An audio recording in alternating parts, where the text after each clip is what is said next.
Tashdile and welcome to Tibet This Week. This is Sakina Bhatt with another edition of Weekly News on Tibet, His Holiness the Dalai Lama and Central Tibetan Administration. Let's look at the headlines first. World peace through inner peace, says His Holiness the Dalai Lama. Fourth United States Institute of Peace Dialogue with His Holiness the Dalai Lama. His Holiness the Dalai Lama and CTA congratulates Justin Trudeau on his re-election as the Prime Minister of Canada. CTA President strengthens Tibet advocacy at European Union and Belgian Senate.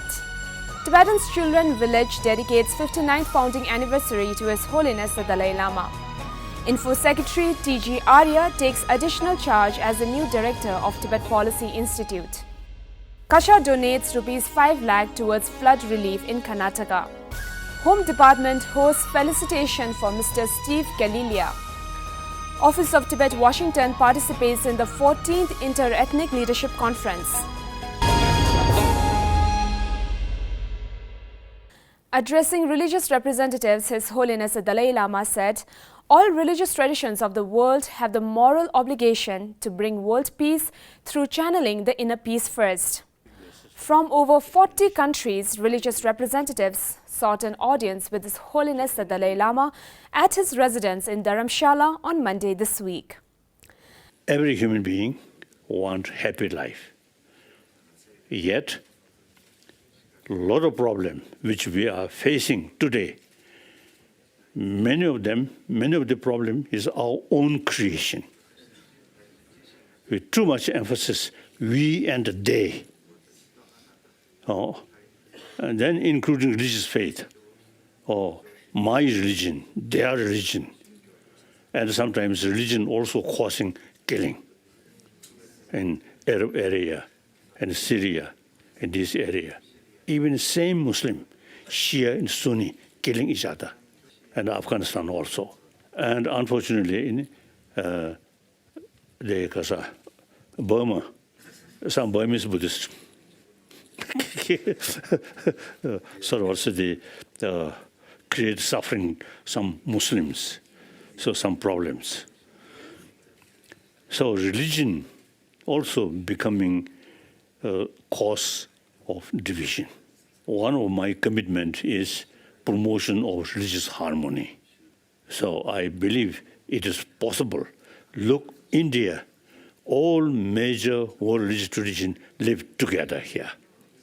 Led by Nancy Lindborg, President of United States Institute of Peace, a total of 26 youth leaders hailed from conflict countries across Africa, the Middle East and Asia engaged in a dialogue with His Holiness about wide-ranging topics such as building bridges in the divided community, inclusive peace in divided society, peace education and resilience after displacement.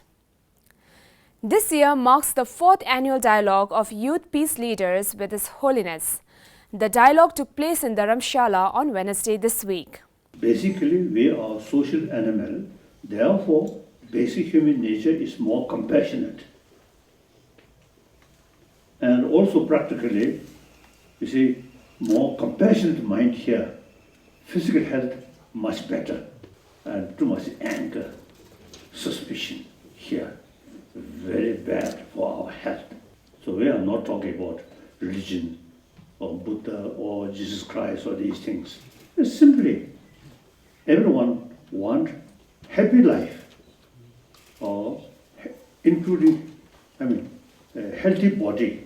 A healthy body, now these days I'm expressing, you see, from kindergarten, you see, we should include teaching to kindergarten level, up to university level,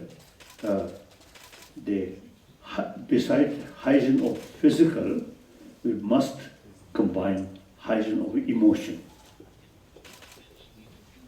So I feel the basic human nature is positive. But it's an existing education system, not much thinking, these inner value.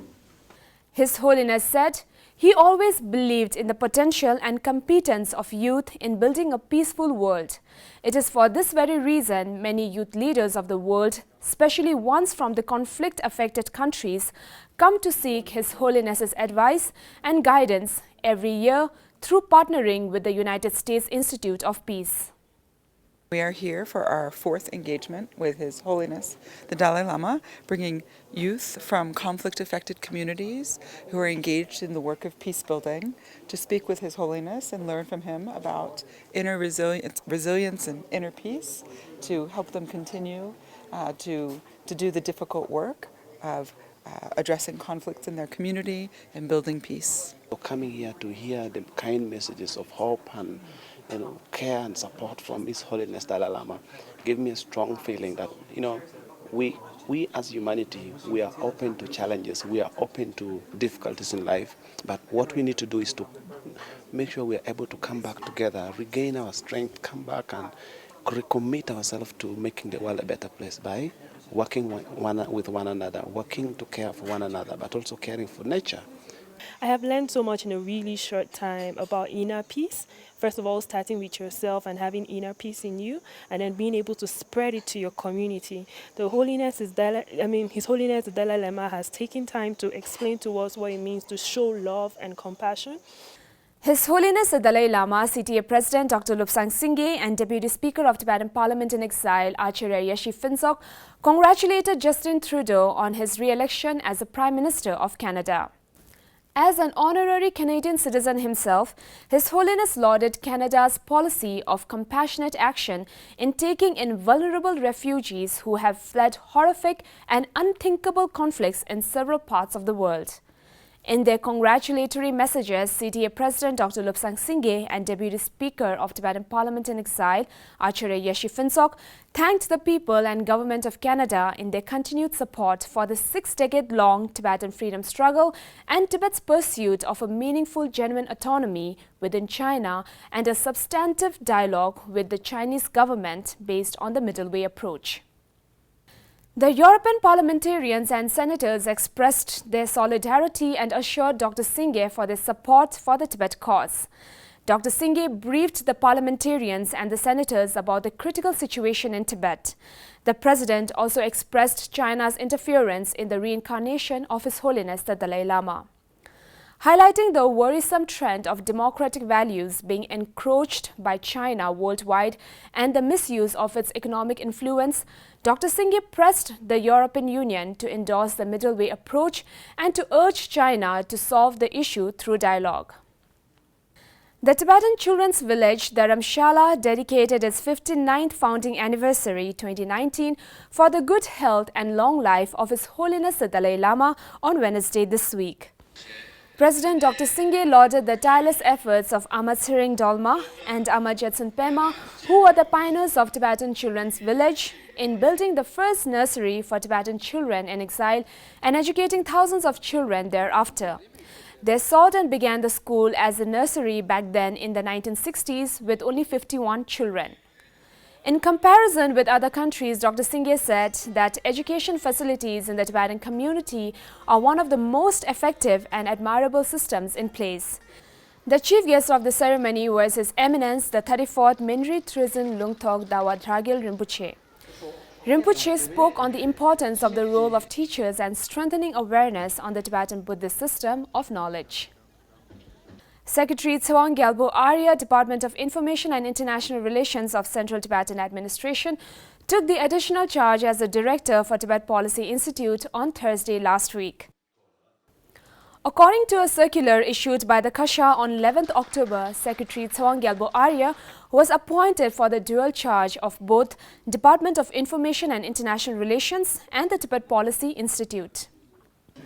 He succeeds Mrs. Tsewang Dolma, former Tibet Policy Institute Director, who will now assume as the Secretary of Department of Home Central Tibetan Administration. Kasha donates ₹5 lakh towards flood relief in Karnataka on Monday this week. In recent times, due to heavy rainfall, severe flood affected 11 districts of South Indian state of Karnataka, leaving many displaced and killed. To express solidarity, civil servants, members of the Federation of Tibetan Cooperatives, school and hospital staff from 5 major settlements in the state contributed a day's salary to stand solidarity with the affected people. The total amount was summed up as rupees 5,26,215 rupees and 65 paise. The money was presented to the Chief Minister B.S. Yediyurappa of Karnataka State, expressing gratitude for the long-standing support of Karnataka State to the Tibetans. On Tuesday this week, the Department of Home Central Tibetan Administration hosted a felicitation for Mr. Steve Kalilia, founder and chairman of the Charitable Foundation, Australia, and a longtime friend of Tibetan people. President Dr. Sangay also presented him with a Central Tibetan Administration souvenir and expressed heartfelt gratitude on behalf of the Tibetan people. Mr. Kalilia expressed his appreciation and also assured the Tibetan community of the Charitable Foundation's continued support in the future too.